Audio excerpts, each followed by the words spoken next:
មួយក៏គ្មានសងគ្មានមាត់សំឡាញ់ណាសុភាពដូចទ្រង់ភង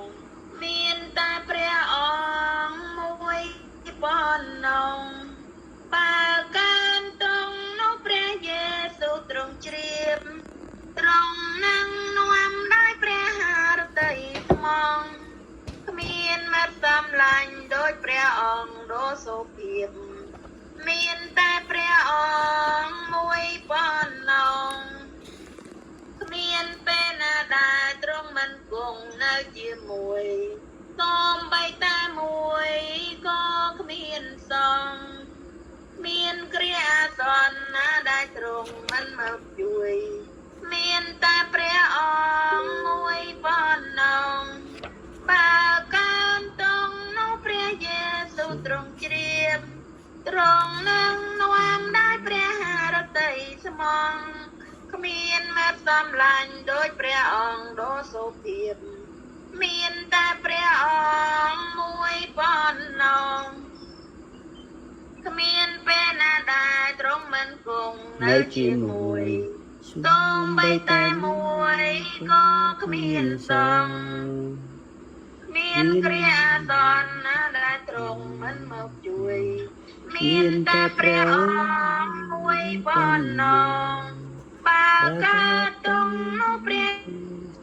យេស៊ូវទ្រង់ជ្រាបទ្រង់នឹងនាំដោយព្រះハរតីស្មងគ្មានមាត់សំឡាញ់ដូចព្រះអង្គដ៏សុភាព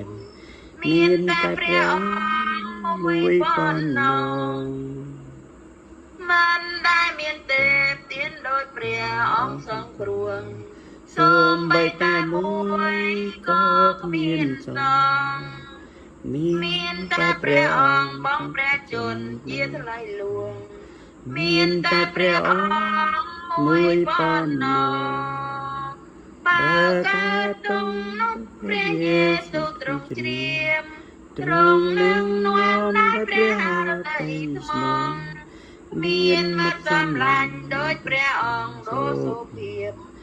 មានតែព្រះអង្គមួយប៉ុណ្ណោះអាមែន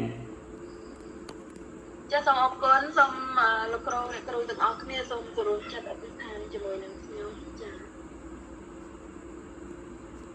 អរព្រះវរបិតាព្រះរិទ្ធបុត្រាព្រះវិញ្ញាណបរិសុទ្ធព្រះអង្គម្ចាស់ហើយសូមព្រះអង្គម្ចាស់គង់ជាមួយលោកគ្រូអ្នកគ្រូដែលបានរៀនក្រុមតូចនៅទីនេះសូមព្រះអង្គនឹងប្រទានពរប្រទានសេចក្តីសុខសាន្តសម្រាប់គាត់ហើយប្រទានទាំងក្រុមគ្រួសារគាត់ឬគាត់មានជំងឺសូមព្រះអង្គគាត់បានប្រោះឲ្យគាត់នឹងបានជាសះស្បើយពីជំងឺលោកផងដែរព្រះអង្គម្ចាស់ហើយដល់ពេលនេះគួរថ្វាយនៅក្នុងបរមនាមព្រះអង្គម្ចាស់ព្រះយេស៊ូវគ្រីស្ទអាមែនអាមែនសូមអរគុណលោកគ្រូចា៎ខ្ញុំមាន